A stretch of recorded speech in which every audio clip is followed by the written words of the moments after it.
به نام خداوند جان و خرد. درود گرم جوشان ما را بپذیرید، همزبانان همزمان دور و نزدیک، هواداران کلام ناب فارسی دری تاجیکی. اکنون آمدیم به گفتار 69 شاهنامه بیزوال حکیم ابوالقاسم فردوسی، داستان پاسخ دادن زال موبدان را. زمان درنده شب زال زر، برآورد یال و بیوسترد و بر، و آن پس زبان را به پاسخ گشاد، همه پرسشی موبدان کرد یاد. نخست از 12 درختی بلند، که هر یک همه شاخ سی برکشد. به سال 12 بود ماه نو، چو شاه نوایین ابرگاه نو. به 30 روز مه را سرآید شمار، بر این سام بود گردش روزگار. کنون آن که گفتی زیکاری 2 است، فروزان به کردار آذرگوش است. سفید و سیاه است هر دو زمان، پسی یکدیگر تیز هر دو روان. شب و روز باشد که می بگذرد، دمی چرخ بر ما همه بشمرد. نیابند مر یکدیگر را به تگ، دوان همچو نخچیر از پیش سگ.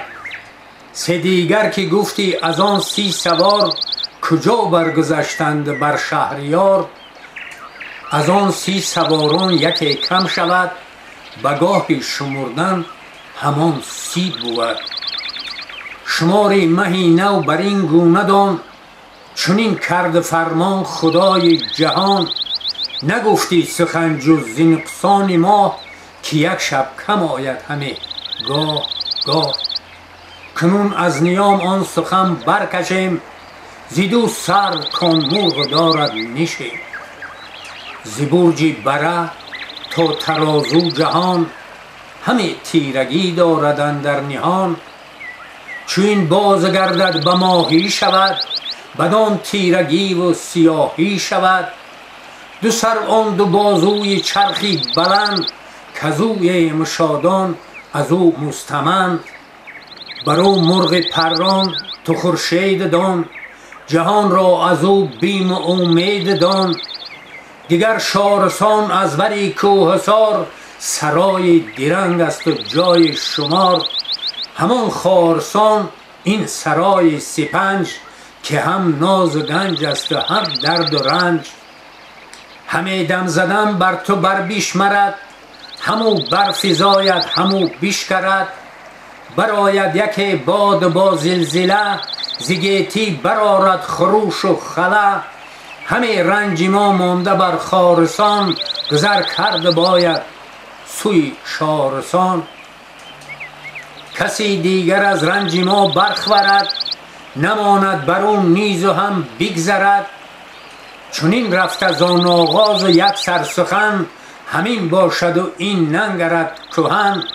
اگر توشمان نیک نامی بود، روان ما بدان سر گرامی بود. وگر آز ورزیم و پیچان شویم، پدید آید آنگه که بی جان شویم.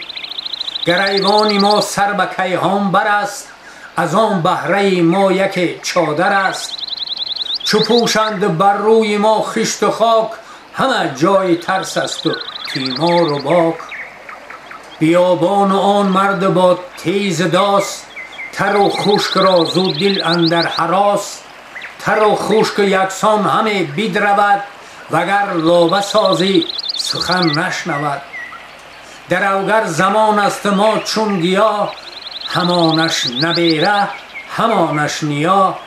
و پیر و جوان یک به یک ننگرد، شکاری که پیش آیدش بشکرد. جهان را چنین است ساز و نهاد، که جز مرگ را کس ز مادر نزاد. از این درد در آید از آن بگذرد، زمانه بر او دم همه بشمرد.